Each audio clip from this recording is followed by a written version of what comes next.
сюда заводим. И так чуть-чуть вот его. Еще. Да, вот, отлично, все.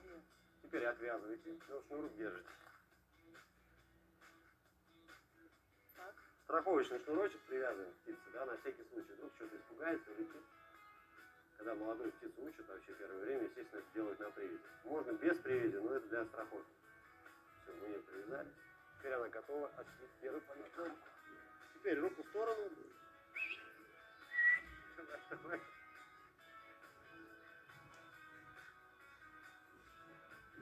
Ах ты мой красавец, ты прилетел ко мне. Что-то мало дали. Ой, ребята, я не могу, как это круто.